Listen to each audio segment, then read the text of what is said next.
My beloved, close your eyes for a moment.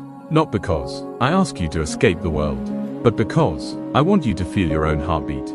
You are standing at the edge of something new. A new year, a new relationship, a new career path, a new version of yourself. And no one can see it, but inside you, there is a quiet storm. Excitement mixed with fear, hope mixed with memory. Your mind keeps whispering, what if I fail? What if I'm not ready? What if this ends like the last time? And in that silent space, between your doubts and your dreams, I speak. I am Krishna, and I am not here to impress you with philosophy. I am here to steady your heart. Before you send that message, before you sign that paper, before you say yes to something new, your energy has already spoken. You can smile and say, I'm confident. But if inside you are shaking with fear, life responds to the shaking, not the smile. When Arjuna stood on the battlefield, he had everything: skill, training, opportunity, but his hands trembled, not because he lacked strength, but because his energy was scattered. And so he froze. Look at your own life. You may have the degree, you may have the chance, you may have the talent, but if you carry old heartbreak into a new love, old failure into a new opportunity, old rejection into a new beginning, it will feel heavy, not because the future is heavy, but because the past is still sitting in your chest. Before you change your situation, change your state. Ask yourself softly, am I starting this to prove something? To someone, to myself, or am I starting this because it feels true? Energy determines direction. Action only determines speed. You think a new chapter begins when something external changes. It does not. It begins the moment your intention becomes clear. Two people can chase the same dream. One wants validation. One wants growth. One wants to be seen. One wants to become. The world may not see the difference, but karma does. When you begin something new, I want you to sit quietly and ask, why am I really doing this? Is it fear of being left behind? Is it comparison? Is it ego? Or is it expansion? Because what you build with ego will demand constant approval. What you build with alignment will give you peace. Even before it succeeds, you pray for success. But if success arrives tomorrow, will your heart be stable enough to hold it? Be honest. Part of you wants the new beginning. Another part is afraid of what it might take away. What if I lose stability? What if I lose this person? What if I lose comfort? When Arjuna feared losing his family, I did not mock his fear. I understood attachment, but I reminded him, you are not here to cling to what keeps you small. You are here to fulfill your dharma, and dharma will sometimes stretch you.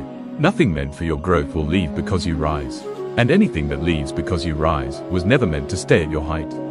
Growth feels unfamiliar, but unfamiliar does not mean wrong. You say you want a fresh start, but you are still replaying old conversations, still holding old anger, still questioning your worth because of something that happened years ago. How can something new enter when your hands are full of what hurt you? Forgive, not because they deserve it, but because you deserve lightness. Release, not because it didn't matter, but because you matter more. If you want divine alignment in your next chapter, become internally clear. I cannot pour blessings into a heart that is locked in resentment. You think detachment means not caring. No, detachment means giving your best effort, without tying your identity to the outcome. Start the business, but do not let profit define your worth.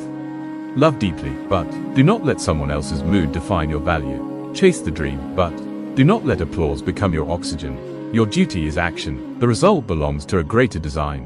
When you stop gripping the outcome so tightly, your energy becomes calm. And calm energy attracts what panic cannot. Passion feels powerful, but passion fades. Discipline protects intention. When Arjuna decided to fight, he did not rely only on inspiration. He relied on training. Wake up when you said you would.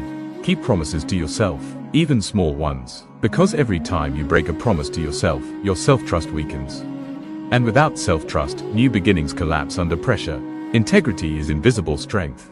You live in a world of instant everything. Instant replies, instant comparisons, instant success stories. But your life is not a race. Seeds do not bloom because you stare at them. They bloom because they are rooted. If your progress feels slow, do not assume failure. Sometimes delay is protection. Sometimes delay is preparation. Sometimes I am strengthening you quietly so that when the door opens, you are ready. Impatience disturbs energy. Faith stabilizes it. At the center of all this, you are not just a body trying to survive. You are not just a mind trying to figure things out. You are consciousness evolving. Failure does not shrink you. Success does not complete you. You are already whole. The new beginning is not about becoming worthy. It is about expressing the worth that already exists within you. Now stand again at the edge of what is next. But stand differently, not desperate, not anxious, not trying to prove. Stand aligned. Align your energy, clarify your intention, release fear, move with discipline, trust timing, and walk forward. Not because you are guaranteed comfort, but because you are guaranteed growth. I am with you, not outside you, but within your awareness. You do not need to wait until you feel fearless. Courage is movement despite the trembling. Take a breath, feel your heartbeat. That rhythm is not random. It is life asking you to step forward. So step and begin.